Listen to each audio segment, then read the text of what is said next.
انسان سوچتا ہے کہ یار اللہ کی پکڑ کیوں نہیں آتی ان پہ، ان کا ظلم اتنا طویل ہو گیا اور ان کی قتل و غارت اور مسلمانوں کے ساتھ سلوک ایسا ہو گیا کہ اللہ انہیں کیوں نہیں پکڑتا۔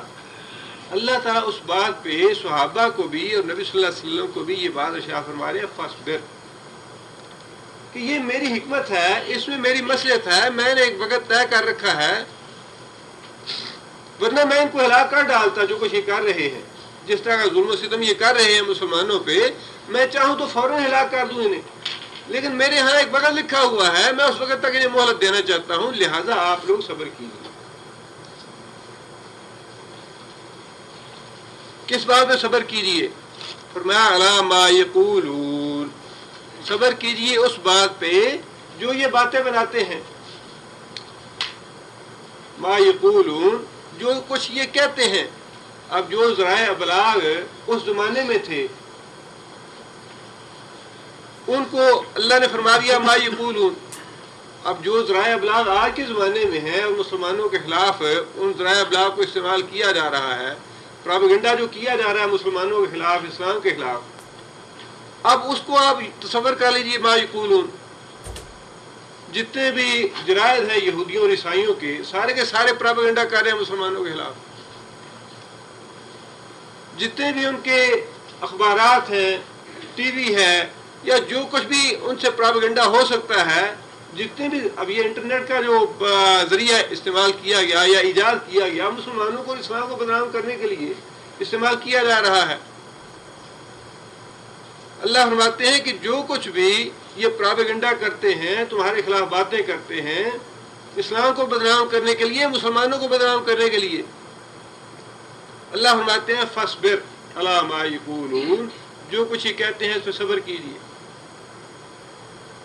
اب دیکھیے کہ قرآن مجید کی تعلیم جو ہے نا وہ تو یہی ہے کہ گناہ کے مقابلے میں گناہ تم نہ کرو، بکواس کے مقابلے میں تم بکواس نہ کرو، جھوٹ کے مقابلے میں تم جھوٹ نہ بولو، مبالغہ آرائی کرنے کے جواب میں تم مبالغہ آرائی سے کام نہ لو۔ ہمارے یہاں بھی ایک سو یہ پیدا ہو چکی ہے جی، کافروں کا مقابلہ کرنے کے لیے جو ذرائع وہ استعمال کرتے ہیں، جو کچھ وہ کرتے ہیں ہم بھی وہ کریں، وہ غلیظ اور گندے ذرائع استعمال کرتے ہیں ہم کیوں نہ کریں، ویڈیو وہ استعمال کرتے ہیں ہم کیوں نہ کریں، ٹی وی وہ استعمال کرتے ہیں ہم کیوں نہ کریں، انٹرنیٹ وہ استعمال کرتے ہیں ہم کیوں نہ کریں۔ جائز طریقے کے ساتھ، سچ کے ساتھ، شرعی حدود کے ساتھ جو کر سکتے ہیں وہ کرنا چاہیے، لیکن شرعی حدود کو توڑنے کی اجازت نہیں، اور اس میں بھی صبر کا پہلو جو ہے وہ مسلمان پہ غالب رہنا چاہیے۔ فاصبر علی ما یقولون، یہ جو بکواس کرتے ہیں، جھوٹ بولتے ہیں اور اسلام کو اور مسلمانوں کو بدنام کرنے کے لیے سازشیں کرتے ہیں، اس کے جواب میں آپ صبر کیجیے۔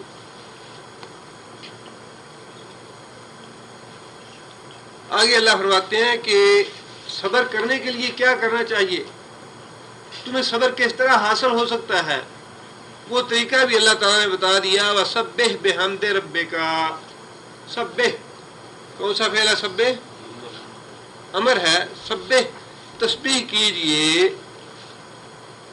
تسبیح کس طرح کرتے ہیں؟ تسبیح کا مطلب ہے سبحان اللہ کہنا، تسبیح کا معنی سبحان اللہ کہنا، بحمد ربک، اپنے رب کی حمد کے ساتھ، الحمدللہ کے ساتھ، اپنے رب کی حمد کے ساتھ تسبیح کیجئے۔ قبل طلوع الشمس سے، سورج طلوع ہونے سے پہلے، وقبل غروبها، سورج غروب ہونے سے پہلے، ومن آناء اللیل، آناء اس کا واحد کیا ہے؟ انیون، انیون کا معنی لمحہ، گھڑی، وقت۔ من آناء اللیل، رات کی گھڑیوں میں، رات کے اوقات میں بھی اللہ کی حمد کے ساتھ تسبیح کیجئے۔ فسبح، اور تسبیح کیجئے، بأطراف النہار، دن کے کونوں پر، طرف کا معنی کونا، اطراف اس کی جمع ہے، نہار کا معنی دن، دن کے کونوں پہ بھی اللہ کی تسبیح کیجیے۔ کونوں سے مراد کون سے اوقات ہیں؟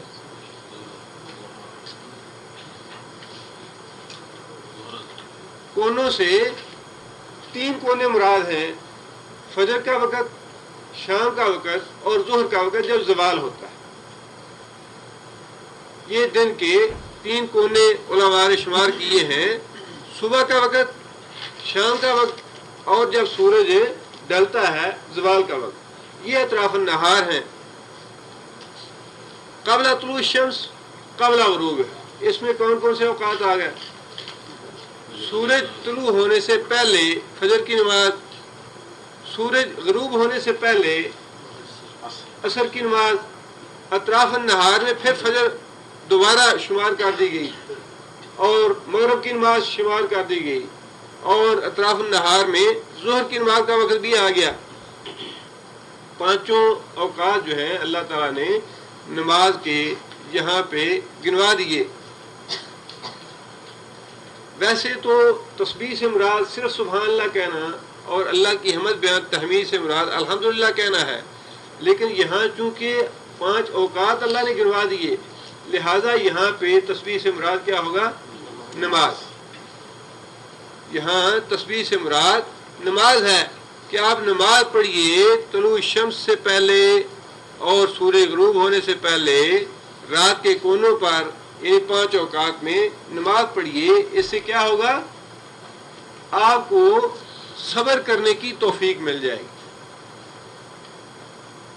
صبر کرنے کی توفیق کے لیے، حاصل کرنے کے لیے اللہ تعالیٰ نے 5 نمازوں کا حکم دیا کہ آپ نماز پڑھیے اور صبر کیجئے ان باتوں پہ جو کفار اور یہود اور ہنود اور عیسائی یا غیر مسلم جتنے بھی ہیں تمہارے خلاف جو پروپیگنڈا کرتے ہیں، اس پہ صبر کرنے کے لیے آپ اللہ سے رجوع کیجئے، اللہ سے تعلق قائم کیجئے اور نماز پڑھیے۔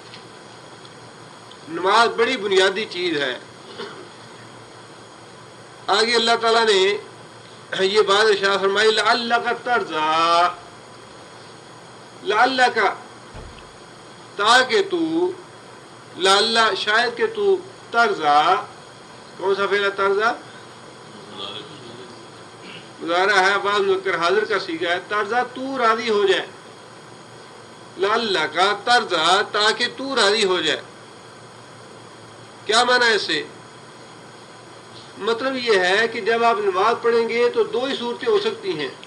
ایک صورت تو یہ ہے کہ جس بھی انسان کیفیت میں ہے، جس مصیبت میں ہے، جس تکلیف میں مبتلا ہے، اللہ تعالیٰ اسی تکلیف اور مصیبت میں اس کو قناعت عطا کر دے، صبر عطا کر دے، اتنا صبر عطا کر دے اللہ تعالیٰ کہ انسان کہے یا اللہ بڑے ہی شکر ہے تیرا۔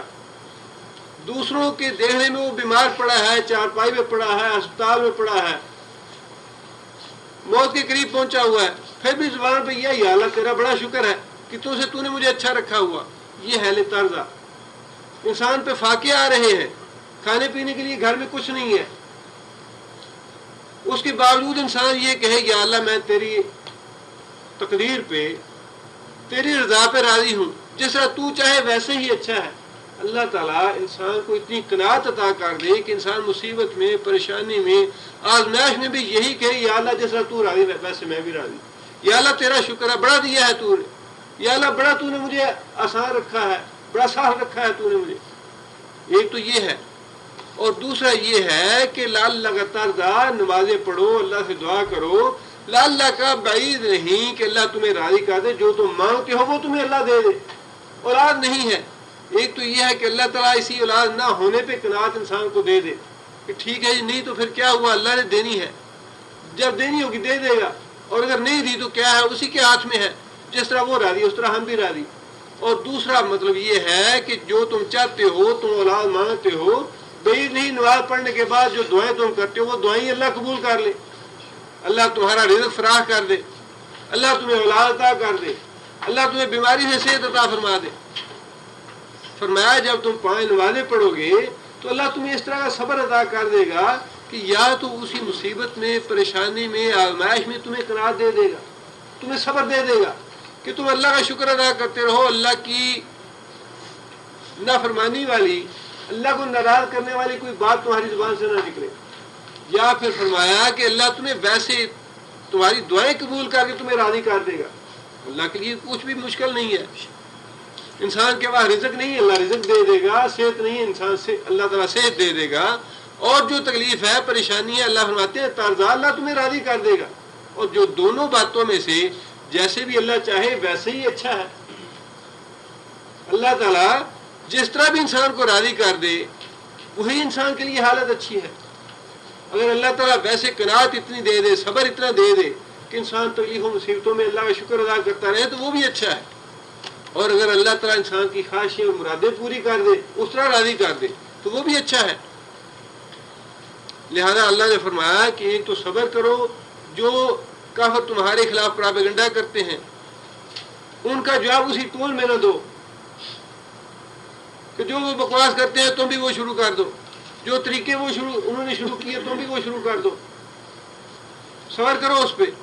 اور صبر حاصل کرنے کے لیے باقاعدگی سے 5 وقت کی نماز پڑھو، اللہ کی تسبیح کرو، اللہ کی تحمید کرو. اس کے نتیجے میں اللہ تمہیں راضی کر دے گا. اللہ تعالیٰ تمہیں صبر اور شکر عطا فرمائے گا، کی توفیق عطا فرما دے گا. آگے دیکھیے کہ دراصل جہاں بھی اللہ تعالیٰ نے کافروں کی اور مسلمانوں کی کشمکش کے بعد ہدایات دی ہیں مسلمانوں کو بڑی اہم ہے. ان کو اپنے ذہن نشین رکھیے اور ان کو اپنی عملی زندگی میں ان پہ عمل کرنے کی اور ان کو لاگو کرنے کی کوشش کرنی چاہیے ہمیں. ویسے تو معاملہ بنیادی طور پہ ایمان کا ہی ہے. جتنا جتنا انسان کے پاس ایمان ہے یا جتنا جتنا اللہ تعالیٰ نے کسی کو ایمان کے درجے میں رکھا ہے اسی ایمان کے درجے کے لحاظ سے وہ سوچتا ہے. ہدایتیں تو سب کے لیے ایک ہی جیسی ہیں لیکن عمل پھر اس کو نصیب ہوتا ہے جتنا اس کا ایمان ہے. آگے اللہ تعالیٰ نے اور مسلمانوں اور کافروں کی کشمکش اور تصادم میں کیونکہ یہ چیز سامنے آتی ہے، لوگ اس انداز سے سوچتے ہیں، لہٰذا اللہ تعالیٰ نے لوگوں کی سوچ اور لوگوں کے عقائد اور لوگوں کے نظریات کی اصلاح کے لیے یہ باتیں ہمیں بار بار ارشاد فرمائی ہیں. ان میں سے ایک بات یہ بھی ہے فلا تمدن، لا تمدن، مد کا معنی کھینچنا، تمدن تمدا کون سا فعل ہے؟ تمدو مضارع واحد مذکر حاضر. تمدا کا معنی نہ تو کھینچے نہ تو اٹھائے، نہ تو کھینچے یا نہ تو اوپر کرے، نہ تو اٹھائے. کیا نہ اٹھائے؟ عینیک، عین آنکھ، عینین دونوں آنکھیں. اصل میں لفظ عینین ہی تھا، مضاف الیہ کی وجہ سے کاف کی وجہ سے ایک نون گر گیا ہے. عینیک، اے محمد صلی اللہ علیہ وسلم تو اپنی دونوں آنکھیں اوپر نہ کرے، تو اپنی دونوں آنکھیں اٹھا کے بھی نہ دیکھے. کس کی طرف؟ الا، طرف اس چیز کے، ما جو کہ متعنا بہی، متعنا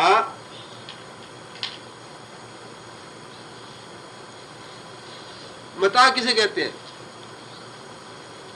ساز و سامان.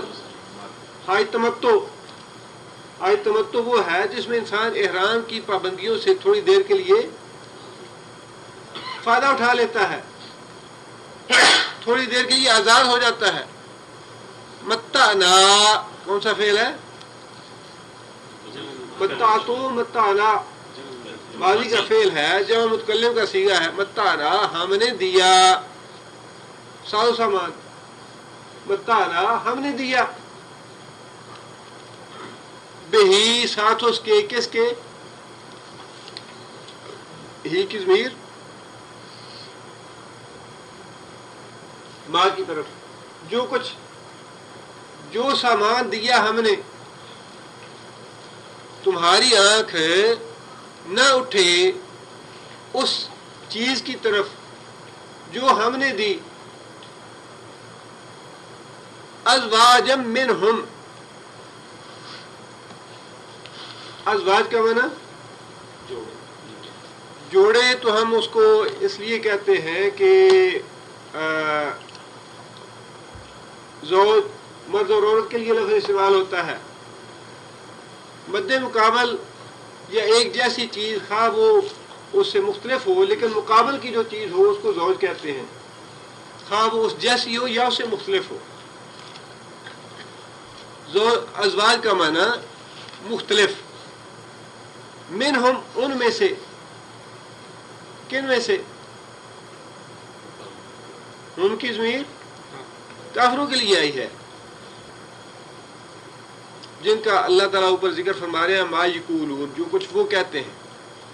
اشارہ کافروں کی طرف ہے. ما متعنا، جو کچھ ہم نے دیا، مختلف ان میں سے مختلف کافروں کو، ان میں سے مختلف ملکوں کو کہہ لیجیے، امریکہ کو جو دیا، جاپان کو جو دیا، چین کو جو دیا، جرمنی کو جو دیا، برطانیہ کو جو دیا، مختلف ملکوں کو جو دیا ہم نے، مختلف لوگوں کو، مختلف کافروں کو، جو کچھ ہم نے مختلف کافروں کو دیا ہے ان کی طرف تمہاری آنکھ بھی نہ اٹھے. لا تمدن، ان کی طرف تمہاری آنکھ بھی نہ اٹھے. زہرۃ الحیات الدنیا، زہرہ، زہرہ کا معنی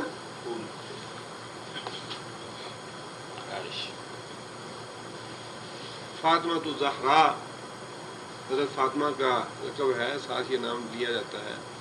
زہرا کا معنی ہے رونق، حسن، دلکشی، خوبصورتی. زہرۃ الحیات الدنیا، دنیا کی زندگی سے جو حسن ہم نے دیا ہے کافروں کو، دنیا کی زندگی سے جو رونق ہم نے دی ہے کافروں کو، دنیا کی زندگی سے جو دلکشی ہم نے دی ہے کافروں کو، اس کی طرف اے محمد صلی اللہ علیہ وسلم لا تمدن عینیک، تمہاری آنکھ بھی نہ اٹھنے پائے، تمہاری آنکھ بھی اس طرف اٹھنی نہیں چاہیے کہ ان کافروں کے پاس یہ کچھ ہے. اور آگے اللہ تعالیٰ نے یہ بات بھی ارشاد فرما دی لنفتنہم فیہ، لے تاکہ نفتنا،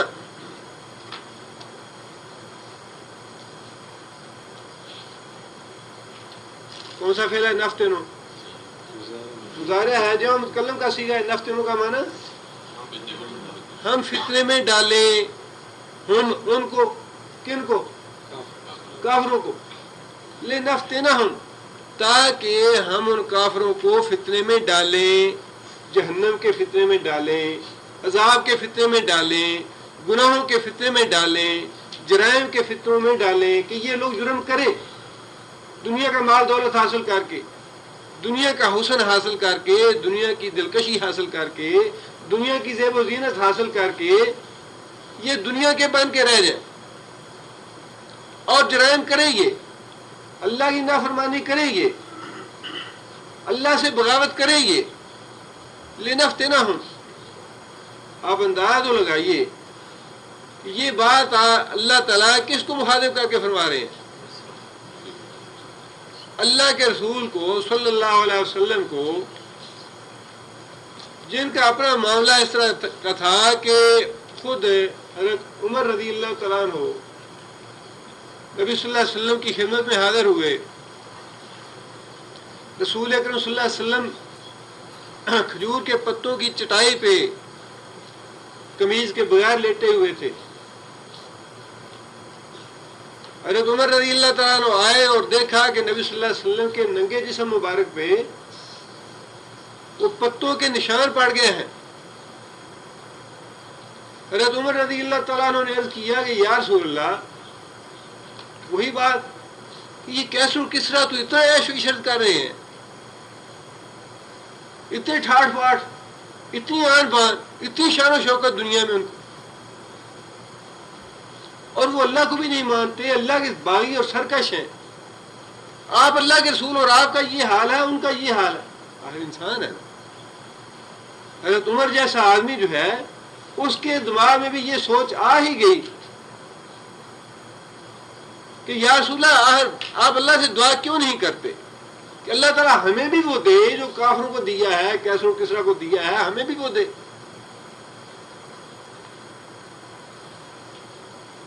اللہ کے رسول صلی اللہ علیہ وسلم نے جواب میں یہ بات ارشاد فرمائی کہ عمر تم کن خوابوں میں پھر رہے، کس مقام میں ہو تم، کیا سوچ ہے تمہاری، کیا تمہیں یہ پسند نہیں، کیا تم اس بات پہ راضی نہیں ہو کہ اللہ تعالیٰ انہیں یہ سب کچھ دنیا میں دے دے اور ہمیں یہ چیزیں آخرت میں دے؟ کیا تمہیں یہ پسند نہیں ہے؟ ان کے لیے اللہ نے دنیا بنائی ہے، ہمارے لیے اللہ نے آخرت بنائی ہے۔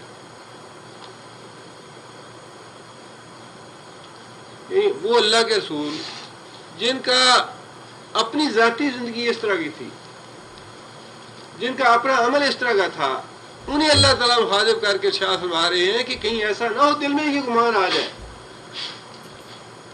کہ کافر تو سپر پاور بنے ہوئے ہیں۔ اللہ یہ ساری اللہ کی حکمت سے کام ہو رہا ہے نا۔ اگر امریکہ سپر پاور بنا ہوا ہے تو اللہ کی حکمت ہے، اس میں اللہ نے بنایا ہے، وہ کافر خود تو نہیں بنے۔ ہمیں یہ سمجھنا چاہیے، جدوجہد سے انکار نہیں ہے کہ ان کے کافروں کے مقابلے کے لیے جدوجہد کرنی چاہیے، لیکن یہ بات سمجھنی چاہیے کہ ہمارا ہتھیار کیا ہے۔ ہمارا ہتھیار جو ہے وہ ٹیکنالوجی نہیں ہے یا ان کے مقابلے میں اتنی اثر سازی نہیں ہے۔ ہمارا ہتھیار تو وہ ہے جو اللہ تعالیٰ ہمیں بتا رہے ہیں کہ تم صبر کرو، صبر کے لیے 5 نمازیں پڑھو۔ اب اس طرف تو کوئی جاتا نہیں ہے۔ جتنے بھی اوپر ہیں سارے مسلمانوں کے ہیں یا جو بھی ہیں، اپنا بھی حال دیکھ لیجئے۔ ویسے تو دوسروں کو ذرا بات کرنی آسان ہوتی ہے کہ بھائی یہ مسلمان ہیں، حاکم ہیں، سب کچھ ہے، کیوں نہیں مقابلہ کرتے؟ کیوں؟ آپ اپنا دیکھ لیجئے کہ ہم اپنے ایمان کے کتنے معاملے میں ہیں، اپنی روزمرہ کی زندگی جو ہے اللہ پہ کتنا توکل کرتے ہیں، ہم کتنا اللہ پہ بھروسہ کرتے ہیں۔ ہم حضرت عائشہ رضی اللہ تعالیٰ فرماتی ہیں کہ رسول اکرم صلی اللہ علیہ وسلم پہ 2 دن ایسے مسلسل نہیں آئے کہ نبی صلی اللہ علیہ وسلم نے 2 دن متواتر پیٹ بھر کے جو کی روٹی کھائی ہو۔ 2 دن متواتر نبی صلی اللہ علیہ وسلم نے پیٹ بھر کے جو کی روٹی نہیں کھائی۔ اور اسی طرح حضرت عبداللہ بن مسعود رضی اللہ تعالیٰ عنہ نے بھی نبی صلی اللہ علیہ وسلم کو اسی حال میں دیکھا۔ کوئی 1 یا 2 واقعے نہیں ہیں، لیکن رسول اللہ صلی اللہ علیہ وسلم کی زندگی تو تھی ہی ایسی کہ نبی صلی اللہ علیہ وسلم نے دنیا کے ساتھ کوئی تعلق یا رابطہ رکھا ہی نہیں۔ حضرت عبداللہ بن مسعود نے دیکھا نبی صلی اللہ علیہ وسلم کو اسی طرح چٹائی میں سوئے ہوئے، تو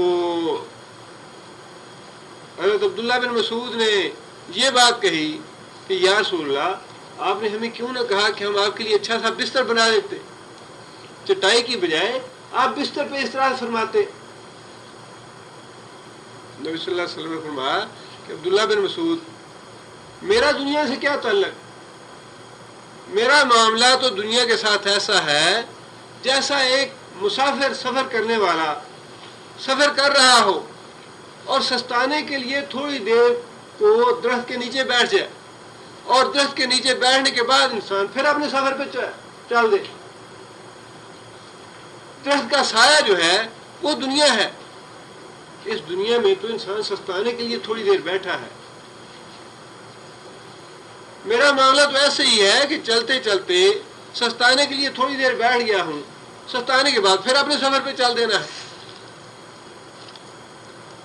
اب یہ نبی صلی اللہ علیہ وسلم نے مثالیں جو ہیں یہ ہمیں اسی لیے دی ہیں کہ ہم تھوڑا عقل سے کام لیں۔ اتنی بات تو ہماری سمجھ میں آتی ہے کہ یہاں سے انڈیا جانا ہو یا پاکستان جانا ہو، سفر کرنا ہو، تو لاہور کے ایئرپورٹ پہ جائے کوئی بھی یہاں کوئی بیوقوف ایسا نہیں کہ پوچھنا شروع کر دے بھائی یہاں پلاٹ کتنے بہت بکتے ہیں، میں پلاٹ لینا چاہتا ہوں یہاں۔ تو سفر پہ آئے ہو، ایئرپورٹ پہ آ کے اترے ہو، گھر جاؤ آپ۔ وہاں پہ کون بزنس کی باتیں کرے گا یا کون پوچھے گا بھائی پلاٹ کا یا فلیٹ کا ریٹ کیا ہے، میں خریدنا چاہتا ہوں، یہاں ایئرپورٹ میں اترا ہوں اور یہاں میں کوئی بزنس کروں یا یہاں پہ میں دکان کھولوں گی۔ دنیا کے معاملے میں تو ہمیں یہ سمجھ میں آتی ہے کہ کوئی بھی مسافر ایسا نہیں کرتا۔ لیکن دین کے معاملے میں ہمیں یہ سمجھ نہیں آتی کہ یہ بھی ایک سفر ہی ہے. یہاں پہ پکے مکان بنانے کی ضرورت ہی کیا ہے؟ اتنے لمبے چوڑے پلان اور اتنے لمبے چوڑے بزنس کرنے کی ضرورت کیا ہے؟ دنیا کے بارے میں ہمیں سمجھ آتی ہے، لیکن دین کے معاملے میں شیطان ہمیں دھوکے میں ڈال دیتا ہے. جنگ حنین کے موقع پہ کتنا کافروں کا مال غنیمت حاصل ہوا. 24,000 اونٹ اور 40,000 بکریاں اور 1.5 لاکھ کے قریب دینار اور درہم تھے جو مال غنیمت کے طور پہ حاصل ہوئے. اور رسول اکرم صلی اللہ علیہ وسلم نے مال غنیمت کو اس طرح تقسیم فرمایا، اس طرح نبی صلی اللہ علیہ وسلم نے مال غنیمت تقسیم کیا. ابو سفیان آئے، کہنے لگے یا رسول اللہ، فتح مکہ پہ ہی تو مسلمان ہوئے تھے وہ، اور ساتھ ہی جنگ حنین شروع ہو گئی. نبی صلی اللہ علیہ وسلم نے تالیف قلوب کے لیے 100 اونٹ دیے اور 5 یا 6 کلو کے قریب چاندی جو تھی ابو سفیان کو دی رضی اللہ تعالیٰ عنہ. ابو سفیان کہنے لگے کہ یا رسول اللہ، میرا بیٹا معاویہ. نبی صلی اللہ علیہ وسلم نے فرمایا کہ ٹھیک ہے، 100 اونٹ اس کے لیے اور 6 کلو چاندی اس کو بھی. ابو سفیان کہنے لگے یا رسول اللہ، میرا بیٹا یزید. نبی صلی اللہ علیہ وسلم نے فرمایا کہ ٹھیک ہے، 100 اونٹ اس کو بھی اور 6 کلو چاندی اس کو بھی. اور نبی صلی اللہ علیہ وسلم نے اپنی چادر مبارک نیچے بچھائی ہوئی تھی اور سارے درہم و دینار اس پہ رکھے ہوئے تھے. نبی صلی اللہ علیہ وسلم نے جو بھی آتا جتنا مانگتا اس کو دیتے. حضرت عباس رضی اللہ تعالیٰ نے چادر اپنی بچھائی، کہہ رہے یا رسول اللہ مجھے بھی. نبی صلی اللہ علیہ وسلم نے فرمایا کہ ٹھیک ہے عباس، جتنا لے سکتے ہو لے لو. چادر بھر لی حضرت عباس نے. چادر بھرنے کے بعد کہہ رہے یا رسول اللہ مجھے اٹھوا دے ذرا سر پہ. نبی صلی اللہ علیہ وسلم مسکرائے اور فرمایا کہ چاچا لا تعذر تم اخرى، کوئی دوسرا کوئی نہیں اٹھاتا، خود ہی اٹھاؤ. ساری جب تقسیم کر دی،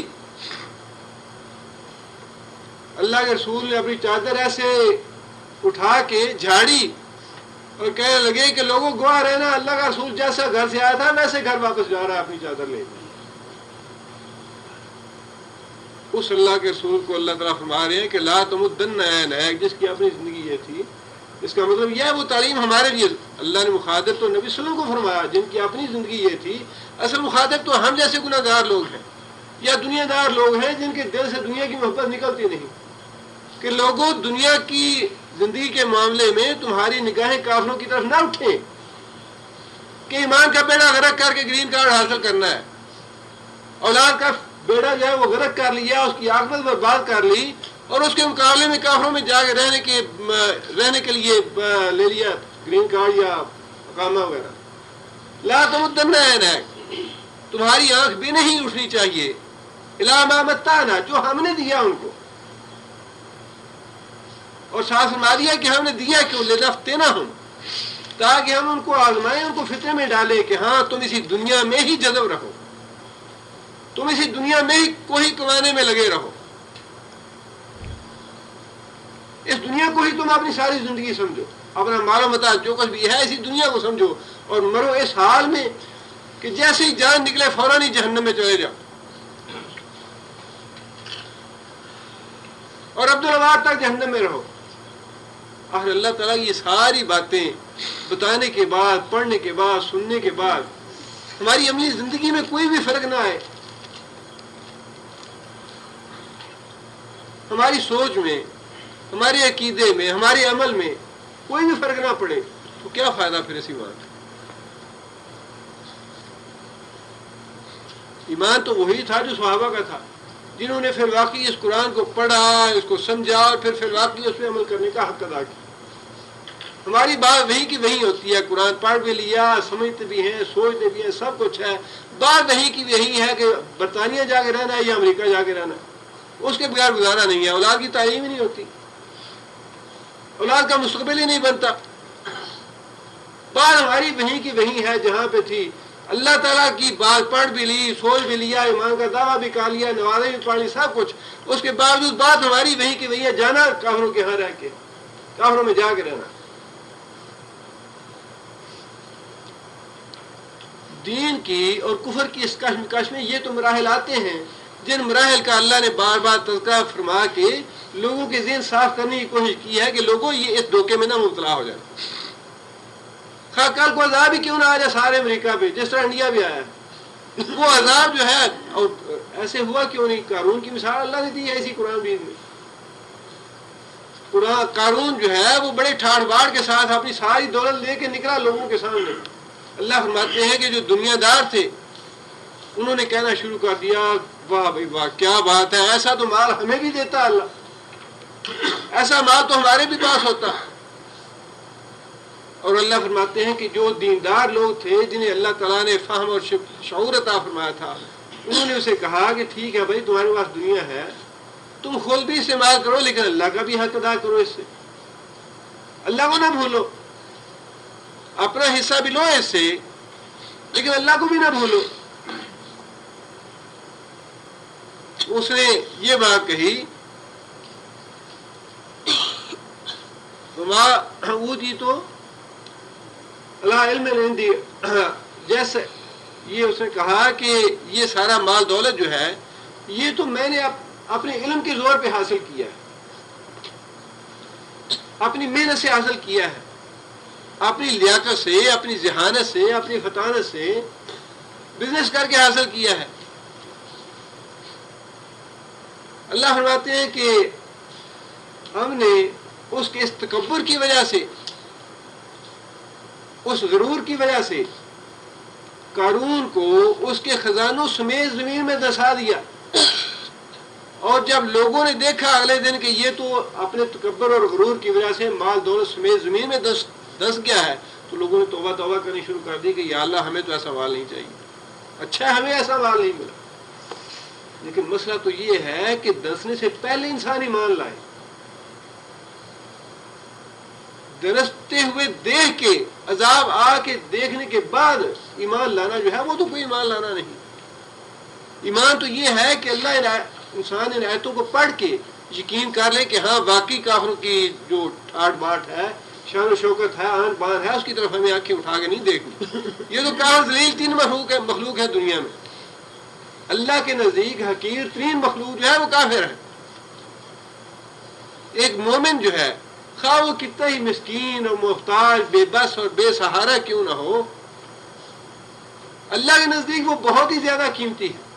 اللہ کے نزدیک تو وہ کعبے سے زیادہ قیمتی ہے. ایک مومن کا خون بہانا جو ہے کعبے کو گرانے سے زیادہ اللہ کو ناگوار ہے. اتنا قیمتی ہے مومن کا خون. اور کافر تو اتنا ذلیل ہے, اللہ کی نگاہ میں اتنا حقیر ہے کہ اللہ کے رسول فرماتے ہیں کہ دنیا کی قدر و قیمت اگر مچھر کے پر کے برابر ہوتی, دنیا کی قیمت مچھر کے پر کے برابر بھی اگر ہوتی تو اللہ تعالیٰ کافروں کو مچھر کے پر برابر بھی نہ دیتا ہے دنیا سے. اتنا حقیر ہے کافر اللہ کے نزدیک.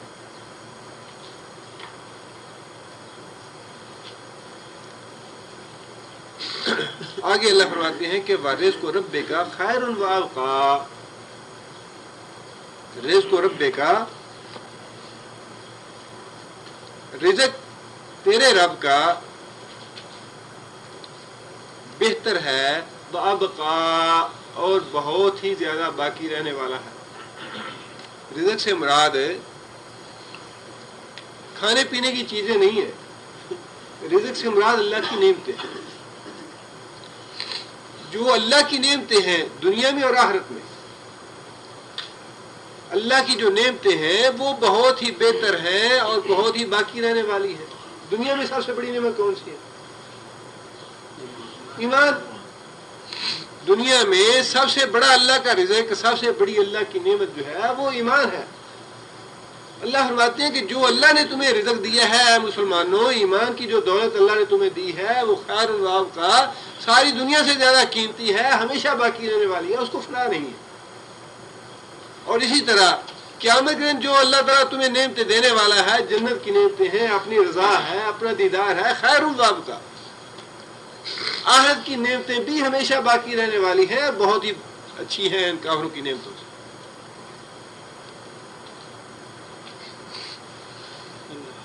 آگے اللہ فرماتے ہیں کہ وَأْمُرْ أَهْلَكَ بِالصَّلَاةِ.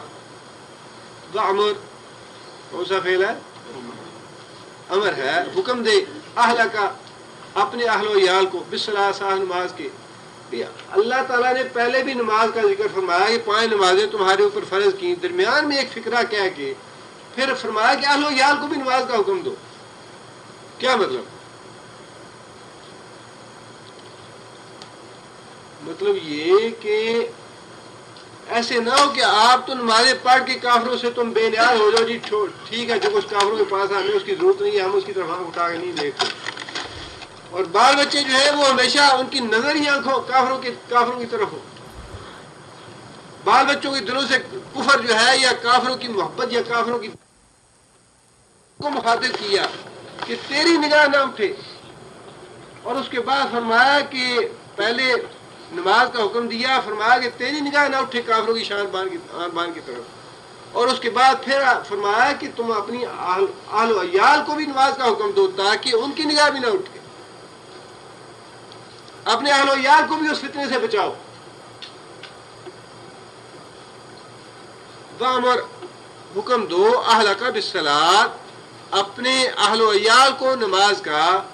اہل و عیال میں انسان کی بیوی اور اس کے بچے ہیں، اور اگر اس کے علاوہ بھی کوئی ایسا ڈیپینڈنٹ ہو جو اس کے پاس رہتا ہے، مثال کے طور پہ نوکر ہے، غلام ہے، مزارع ہیں، یا کوئی اور ہے ایسا آدمی جو اس پہ ڈیپینڈ کر رہا ہے، تو وہ سارے اس کے اہل و عیال میں ہیں.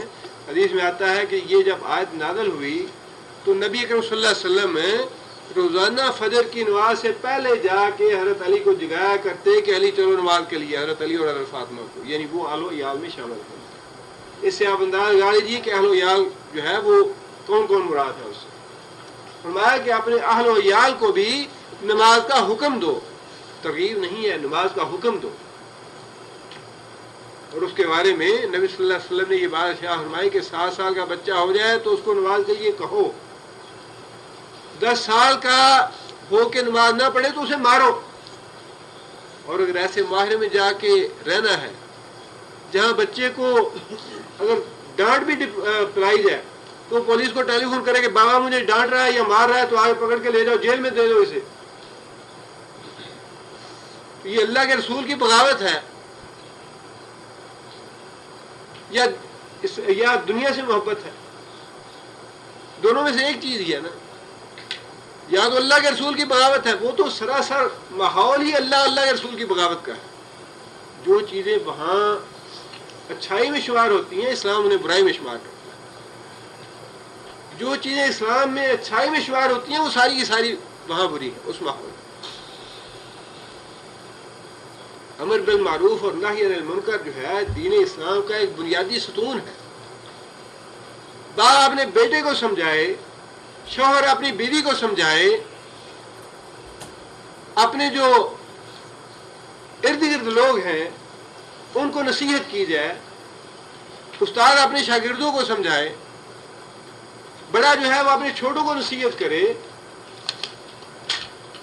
حتیٰ کہ رسول اکرم صلی اللہ علیہ وسلم کی یہ صحیح حدیث ہے کہ اولاد کی تربیت کے لیے باپ اپنے بیٹے کو مارے اور اس کی مار میں بیٹا جو ہے اسے کہیں ایسی جگہ چوٹ لگ جائے جس سے وہ جان بر نہ ہو سکے، مر جائے بیٹا، باپ پہ اس کا قصاص نہیں ہے. ابن ماجہ کی حدیث ہے کہ باپ اپنی اولاد کی دینی تربیت کے لیے بیٹے کو مارے اور نادانستہ طور پہ بیٹے کو ایسی چوٹ آ جائے جس سے وہ مر جائے تو باپ سے قصاص نہیں لیا جائے گا. اسلام میں تو امر بالمعروف اور نہی عن المنکر کا اتنا سخت حکم ہے. اور کہاں یہ تصور کہ باپ یا بیٹا اپنی بیٹی کو بھی نہیں کہہ سکتے کہ تم فلاں آشنا کے ساتھ کیوں نکل رہی ہو، کہاں جا رہی ہو، گھر سے کیوں جاتی ہو. باپ اپنی بیٹی کو نہ روک سکے، اپنے بیٹے کو منع نہ کر سکے، دین کی بات نہ بتا سکے، نماز کے لیے نہ کہہ سکے، روزے کے لیے نہ کہہ سکے، اخلاق سنوارنے کے لیے نہ کہہ سکے، اس کی عصمت بچانے کے لیے بات نہ کر سکے. اللہ نے ایسے باتیں، اللہ کی باتوں میں تو بڑی سچائی ہے. ہمارے ایمان میں فرق ہو سکتا ہے، لیکن اللہ کی باتیں تو بالکل سچی ہیں، اللہ کے رسول کی باتیں بالکل سچی ہیں۔ ان ساری باتوں کے باوجود جن لوگوں کے دل میں کشش ہے، دلکشی ہے اس معاشرے کی، ذرا انداز لگائیے جب اولاد تھوڑی جوان ہوتی ہے پھر دیکھیے کیا حال ہوتا ہے ان کا، سینے میں سانپ لوٹتے ہیں، پھر کبھی افسوس ملتے ہیں جی ہم اس معاشرے میں کیوں آ گئے، بیٹا بھی ہاتھ سے نکل گیا، بیٹی بھی ہاتھ سے نکل گئی۔ اللہ اور اللہ کے رسول کی نافرمانی کا یہی نتیجہ ہے۔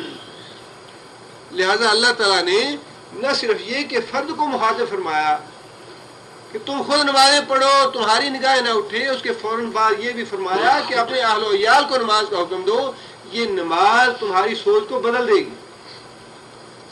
نماز جو ہے یہ تمہاری سوچ کو، تمہاری ترجیحات کو، اور کافروں سے جو محبت ہے یا دلکشی ہے یا جو آن بان کا روب ہے ان کا، یہ نماز اس کو ختم کر ڈالے گی، اللہ کی محبت پیدا کر دے گی۔ اس دل میں دو محبتیں تو نہیں آ سکتی، یا اللہ کی محبت ہوگی یا شیطان کی محبت ہوگی۔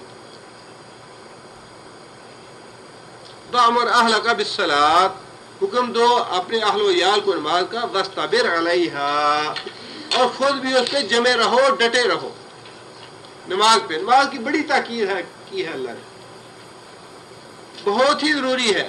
ان الصلاۃ تنہی عن الفحشاء والمنکر، اگر فی الواقع صحیح طریقے سے نماز پڑھی جائے تو ساری بے حیائیوں سے اور برائیوں سے روکتی ہے، انسان کے اندر شرم اور حیا پیدا کرتی ہے۔ بے نماز آدمی بے شرم بھی ہوگا، بے حیا بھی ہوگا، ہر قسم کی فحاشی اور بے حیائی کی اسے آپ توقع کر سکتے ہیں۔ شرم اور حیا تو سکھاتی ہی نماز، تنہی عن الفحشاء والمنکر، برائیوں سے روکتی ہے، فحاشی سے اور بے حیائی سے روکتی ہے۔ آگے اللہ فرماتے ہیں لا نسألک رزقا، یہ باتیں جو ہیں ہم تمہیں اس لیے نہیں کہہ رہے، لا نسألک، نہیں سوال کرتے ہم تم سے، نہیں پوچھتے، نہیں طلب کرتے، نہیں مانگتے تجھ سے، کیا؟ رزقا، کوئی فائدہ، بھئی ہم اپنا فائدہ نہیں چاہ رہے اس سے۔ دنیا میں تو یہی ہوتا ہے نا کہ جو بھی آدمی دوسرے کو مشورہ دیتا ہے اس میں اپنا فائدہ بھی دیکھتا ہے، کوئی بزنس کرنا ہے، کوئی اور کام کرنا ہے، کچھ کرنا ہے، انسان دیتا بھی میرا کیا فائدہ ہے اس میں۔ اللہ فرماتے ہیں کہ جو نصیحتیں ہم تمہیں کر رہے ہیں یہ ہمارا اپنا کوئی فائدہ نہیں، ہم اس میں تم سے کوئی فائدہ حاصل نہیں کرنا چاہ رہے۔ لا نسألک رزقا، ہم تم سے کوئی فائدہ حاصل نہیں کرتے، کوئی فائدہ طلب نہیں کرتے، نحن نرزقک، فائدہ تو ہم تمہیں دے رہے ہیں، یہ نصیحتیں کر کے فائدہ تو ہم تمہیں پہنچا رہے ہیں۔ وہ فائدہ کیا ہے؟ والعاقبۃ للتقویٰ، وہ فائدہ یہ ہے کہ تقویٰ تمہیں حاصل ہوگا، پرہیزگار بن جاؤ گے، گناہوں سے بچ جاؤ گے، اور اچھا انجام تقوی کا ہی ہے۔ عاقبت کا معنی انجام، اخیر، نتیجہ، انجام جو ہے وہ تقوی کا ہی اچھا ہے۔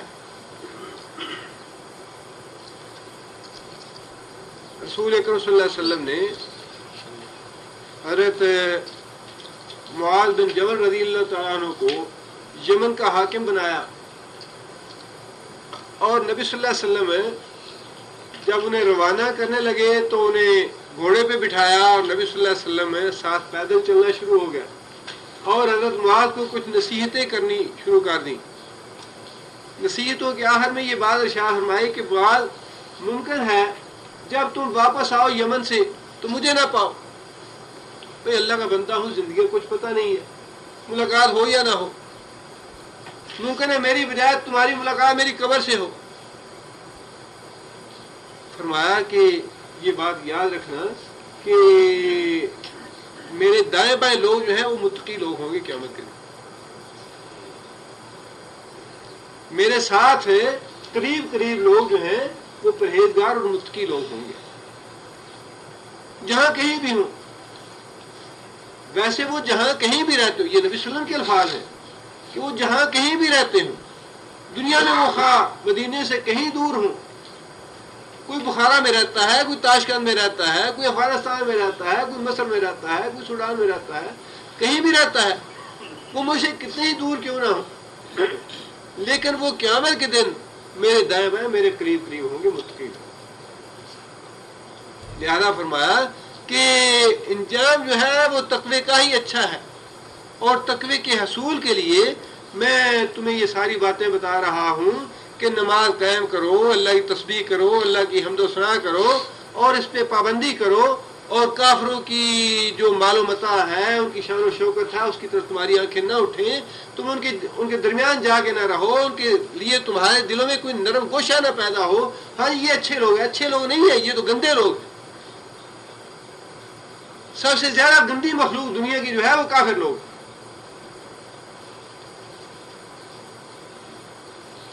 آگے اللہ فرماتے ہیں وقالو، اور یہ ساری باتیں اللہ فرماتے ہیں میں اس لیے تمہیں بتا رہا ہوں، قالو کہیں قیامت کے دن تم یہ نہ کہو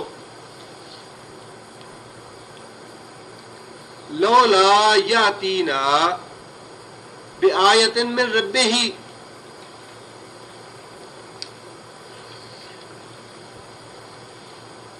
محمد صلی اللہ علیہ وسلم کو مخاطب کر کے تم یہ بات نہ کہو لولا کیوں نہیں، یاتی کون سا فعل ہے؟ یاتی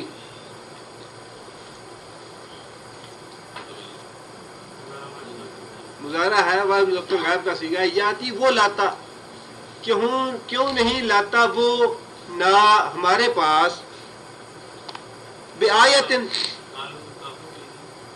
ہاں جی کہا کافروں کے لیے، کافروں نے کہا کافر کہ اے محمد صلی اللہ علیہ وسلم، محمد صلی اللہ علیہ وسلم کو حاضر کر کے کیوں نہیں لاتا ہمارے پاس وہ آیت نشانی من رب ہی، اپنے رب کی طرف سے. اگر محمد صلی اللہ علیہ وسلم باقی اللہ کے نبی ہیں تو وہ اپنے رب کی طرف سے ہمارے پاس کوئی نشانی کیوں نہیں لے کے آتے؟ اللہ تعالیٰ نے اس کا جواب یہ دیا اولم تاتہم، استفہام کا ہے کیا، اوا لم نہیں، تاتے کون سا فعل ہے؟ تاتے مضارع ہے، واحد مؤنث غائب کا صیغہ ہے. تاتے آئی ہم ان کے پاس، کافروں کے پاس، بینتن، بینہ کیا ہے؟ فاعل ہے، مؤنث کا صیغہ ہے، بیان کرنے والی، کھولنے والی، واضح کرنے والی. کیا نہیں آئی بینہ، ویسے اس کا اصطلاحی معنی نشانی ہے یا دلیل ہے، لیکن اس کا لغوی معنی بیان کرنے والی، کھولنے والی، واضح کرنے والی. اولم تاتہم، کیا نہیں آئی ان کے پاس، بینہ بیان کرنے والی. کیا مراد اس سے بیان کرنے والی؟ کتاب قرآن مجید. کیا ان لوگوں کے پاس قرآن مجید نہیں آیا؟ ما فی الصحف الاولی، وہ چیز لے کے جو پہلے صحیفوں میں تھی، یعنی وہ تعلیمات لے کے کیا قرآن ان کے پاس نہیں آیا جو تعلیمات صحیفوں میں تھیں، جنہیں یہ مانتے ہیں، جن پہ یہ خود بھی ایمان رکھتے ہیں. تورات ہے، زبور ہے، انجیل ہے، جتنی بھی ہیں کتابیں پہلے سے آئی ہوئی، ان ساری کتابوں پہ یہ ایمان رکھتے ہیں. کیا ان ساری تعلیمات کو لے کے یہ قرآن مجید ان کے پاس نہیں آیا؟ اللہ فرماتے ہیں یہی آیت ہے اللہ کی، یہی نشانی ہے اللہ کی، یہی معجزہ ہے اللہ کا کہ اس میں ساری وہ تعلیمات موجود ہیں جو پہلے صحیفوں میں موجود تھیں.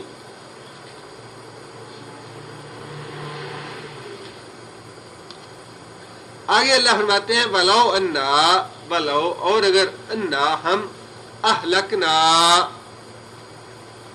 اہلکنا کون سا فعل ہے؟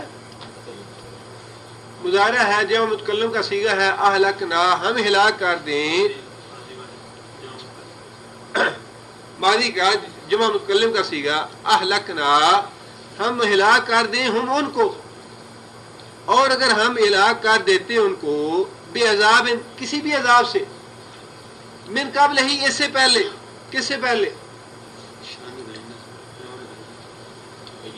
یہ بینہ بھیجنے سے پہلے، قرآن مجید نازل کرنے سے پہلے اگر ہم ان کو ہلاک کر دیتے کسی عذاب سے، لقالو تو یہ لوگ کہتے ربنا اے ہمارے پروردگار، لولا کیوں نہیں ارسلتا تو نے بھیجا الینا ہماری طرف رسولن ایک رسول فنتبع نتبع کون سا فعل ہے نتبع گزارا ہے جو متکلم کا صیغہ ہے اتباع کرتے ہم آیات کا تیری آیتوں کا ہم اتباع کرتے پیروی کرتے آیات کا تیری آیتوں کا من قبل اس سے پہلے ان نذل یہ کہ ہم ذلیل ہوں ونخزا اور رسوا ہوں. اللہ تعالیٰ فرماتے ہیں کہ اگر ہم یہ قرآن جی تو ہم نے بھیج دیا ان کے پاس بینہ آ گئی ان کے پاس واضح دلائل آ گئے ان کے پاس اب ہمارا حق ہے کہ یہ ایمان نہ لائیں تو ہم انہیں عذاب دیں انہیں ذلیل اور رسوا کریں. اگر یہ قرآن نہ آیا ہوتا تو پھر یہ ضرور بات کہتے لولا ارسلت الینا رسولا کہ یا اللہ تو نے ہماری طرف رسول کیوں نہیں بھیجا فنتبع آیاتک اور ہم تیری آیتوں کی اتباع کرتے پیروی کرتے اور تیرے عذاب سے بچ جاتے من قبل ان نذل ونخزا اس سے پہلے کہ ہم ذلیل اور رسوا ہوتے. اس آیت میں اللہ تعالیٰ نے بڑے لطیف انداز میں اور بڑے انڈائریکٹ طریقے سے یہ بات واضح فرما دی کہ بھائی دیکھو رسول بھی آ گیا آیتیں بھی آ گئی قرآن بھی آ گیا اب اگر تم ایمان نہیں لاتے تو اس کا نتیجہ ذلت اور رسوائی ہوگی اس کا نتیجہ ہمارا عذاب ہوگا. اگر یہ نہ آئے ہوتے پھر تو تم یہ کہتے اوہو جی اللہ نے ہماری طرف رسول ہی نہیں بھیجا رسول بھیجتا تو ہم ایمان بھی لے آتے رسول آتا تو آیتیں بھی ہوتی اللہ کی ان آیتوں پہ ہم عمل کرتے ان کی اتباع کرتے ان کی پیروی کرتے اللہ کے عذاب سے اللہ کی ذلت اور رسوائی سے ہم بچ جاتے. تب تو یہ کہہ سکتے تھے کہ اللہ فرماتے ہیں کہ اب تو رسول بھی آ گیا ان کے پاس اور وہ کتاب جس میں پہلے صحیفوں کی تعلیمات موجود ہیں پہلے صحیفوں کی بتائی ہوئی پیش گوئیاں ساری کی ساری سچ ثابت ہو گئی ہیں وہ کتاب آ گئی ان کے پاس اب ان پہ حجت قائم ہو گئی اب انہیں عذاب بھی آئے گا اور یہ ذلیل اور رسوا بھی ہوں گے اگر یہ ایمان نہیں لاتے اللہ پہ اور اس کی بھیجی ہوئی کتاب پہ. یہاں یہ بات بھی ہمیں ذہن میں رکھنی چاہیے کہ اللہ کے عذاب سے بچنے کے لیے اللہ نے دو ہی چیزوں کا ذکر کیا ہے کسی تیسری چیز کا ذکر نہیں کیا. اللہ کا رسول اور اللہ کی آیتیں ان دو چیزوں کا اللہ نے ذکر کیا ہے کہ عذاب سے بچنے کے لیے یہ دو چیزیں کافی ہیں اللہ کا رسول اور اللہ کی بھیجی ہوئی آیتیں. تیسری چیز اللہ نے کوئی نہیں بتائی. لہذا اتباع کے لیے اور کامیابی کے لیے کتاب و سنت کے بعد کوئی تیسری چیز اللہ نے نہیں بتائی لہذا ہے بھی نہیں. اللہ کا قرآن اور رسول اللہ صلی اللہ علیہ وسلم کی سنت یہ دو چیزیں جو ہیں اللہ نے بتائی کہ یہ دو چیزیں انسان کو اللہ کی پکڑ سے اللہ کے عذاب سے بچانے والی ہیں انسان کو ذلت اور رسوائی قیامت کے دن کی ذلت اور رسوائی سے بچانے والی ہیں. دین کے معاملے میں ان دو چیزوں کے علاوہ انسان کسی تیسری چیز کی اتباع کا مکلف نہیں ہے.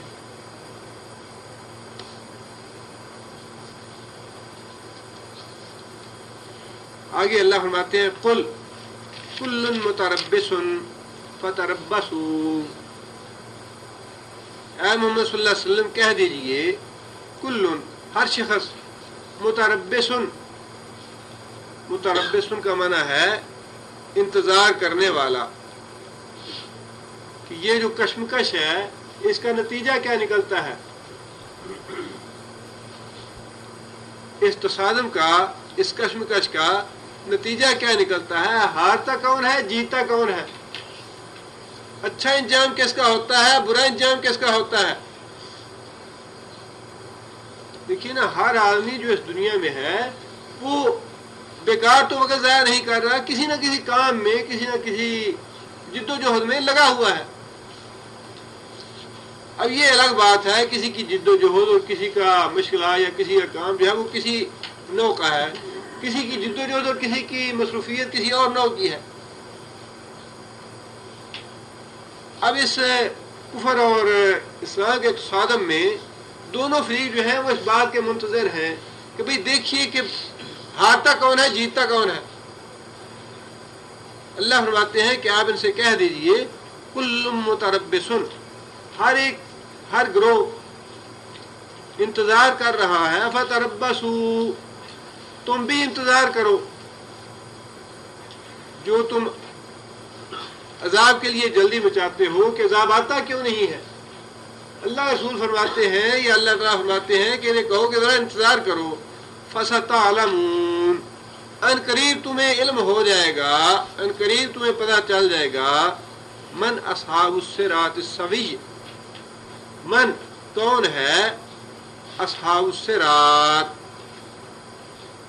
صراط السوی، صراط السوی، سیدھے راستے کا ساتھی، سیدھے راستے کے اصحاب، سیدھے راستے پہ چلنے والے، سیدھے راستے کو ماننے والے، ان قریب تمہیں پتہ چل جائے گا کہ سیدھے راستے پہ چلنے والے کون ہیں، ومن اہتدی، اور ہدایت یافتہ کون ہے، ہدایت والے لوگ کون ہیں، گمراہ کون ہیں، غلط راستے پہ چلنے والے کون ہیں، جیتتا کون ہے، ہارتا کون ہے۔ اللہ فرماتے ہیں کہ ان قریب تمہیں پتہ چل جائے گا کون جو ہے ہدایت یافتہ ہے اور کون جو ہے وہ گمراہی کے راستے پہ۔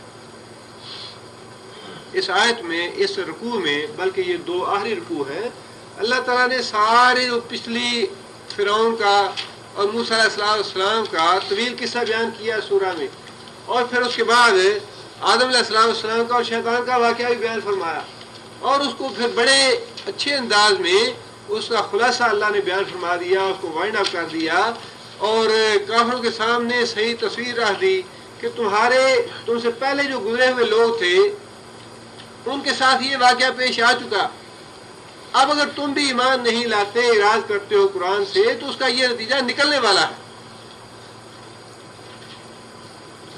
اور اگر تمہیں اس بارے میں کچھ شک ہے تو پھر کچھ مہلت تو اللہ نے دی ہے، اللہ کی تقدیر میں کچھ وقت لکھا ہوا ہے، فتربصوا، انتظار کرو، ہم بھی انتظار کرتے ہیں۔ انتظار کے بعد تمہیں بھی پتہ چل جائے گا، ہمیں بھی پتہ چل جائے گا کہ راہ راست پہ کون ہے، گمراہ کون ہے۔ بڑا اچھا نقشہ اللہ تعالیٰ نے آج کل کے حالات کا اس میں ہمارے سامنے رکھا ہے۔ اب یہ ہمارے اپنے اپنے ایمان اور اپنے اپنے عمل کی توفیق کی بات ہے کہ ہم کتنا اس پہ عمل کر سکتے ہیں، کتنا ایسے سبق حاصل کرتے ہیں۔ سبحان ربک رب العزت عما یصفون وسلام علی المرسلین والحمد للہ۔